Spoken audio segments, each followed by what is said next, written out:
Evangelho de Marcos, capítulo de número 4, versículo de número 37 diz: Levantou-se um grande temporal de vento, e subiam as ondas por cima de um barco, de maneira que já se enchia de água. E ele estava na popa, dormindo sobre uma almofada. Despertaram-no, dizendo: Mestre, não te importa que pereçamos? Versículo 39, e ele despertando repreendeu o vento e disse ao mar: Cala-te, aquieta-te. E o vento aquietou e houve grande bonança. Só que de repente uma grande tempestade de vento começou o quê? Ir contra aquele barco.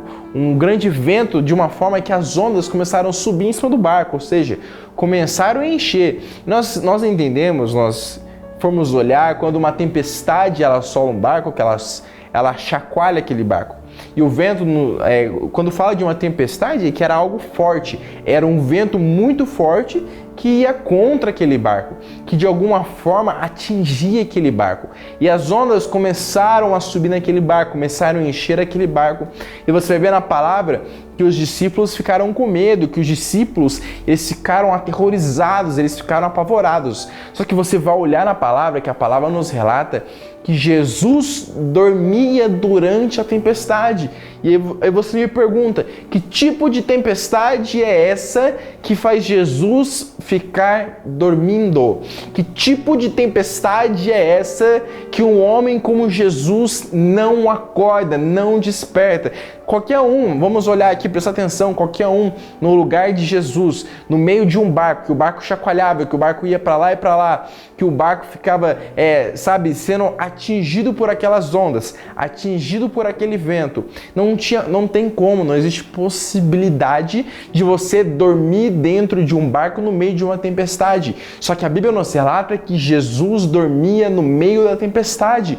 A tempestade acontecendo, o vento vindo contra aquele barco, mas Jesus dormia. Se você for olhar para a vida dos discípulos, pelo menos alguns discípulos, dentre eles eram pescadores, antes de se tornarem discípulos de Jesus. Então, podemos dizer que aqueles discípulos já tinham prática, já tinham a experiência de conduzir um barco no meio de uma tempestade, já tinha a experiência de conduzir o barco no meio de um vendaval. E naquela época, naquele mar que eles estavam se encontrando, no mar da Galileia, era normal acontecer uma tempestade de vento, devido a altas planícies que ali se encontravam naquele lugar.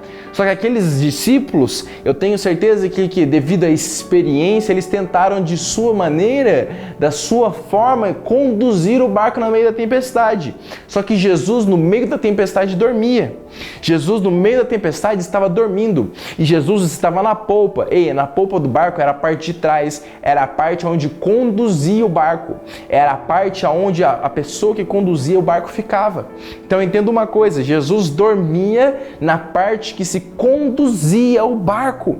Então, só que naquele momento, naquele tempo, nesta passagem, nessa história, Jesus só foi despertar quando os discípulos o chamaram. Jesus só foi despertar quando os discípulos pediram e clamaram por ajuda.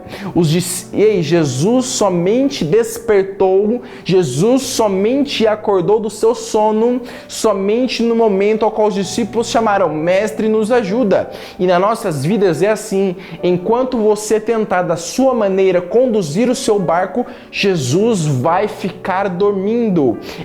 Enquanto da sua maneira você tentar enfrentar a tempestade, enquanto da sua maneira você tentar conduzir o barco, Jesus vai continuar dormindo. Sabe o que eu estou querendo dizer para você? Enquanto você continuar da sua maneira tentando conduzir a sua vida, enquanto você continuar da sua maneira tentando conduzir o seu barco, enquanto da sua maneira você estiver tentando conduzir a sua vida, controlar a sua vida, Jesus não vai fazer nada. Porque enquanto você tenta com as suas mãos, Jesus não pode fazer nada com as dele. Mas entenda uma coisa, a partir do momento que os discípulos chegaram: Mestre, nos ajuda, Jesus imediatamente despertou do sono e acalmou a tempestade.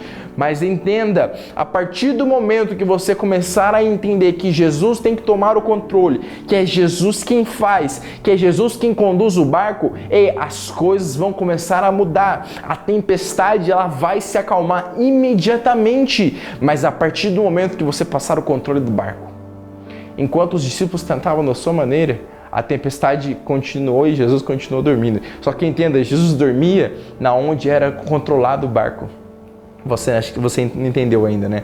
Jesus estava dormindo aonde se controlava o barco, atrás, na polpa do barco. Ei, Jesus estava dormindo aonde se controlava. Entenda uma coisa, o controle do barco está nas mãos de Jesus. O controle da sua vida está nas mãos de Jesus. Mas você tem que permitir, deixar que Jesus faça. Enquanto você tentar agir com as suas próprias mãos, enquanto você tentar controlar da sua forma, enquanto você tentar controlar da forma que você bem entender, Jesus vai continuar dormindo.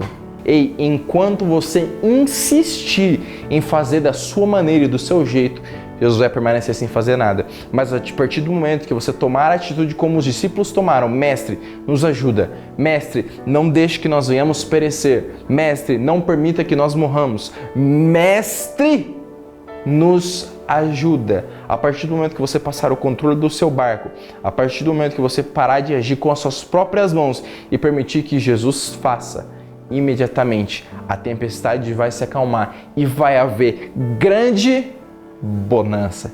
Que Deus te abençoe com essa palavra.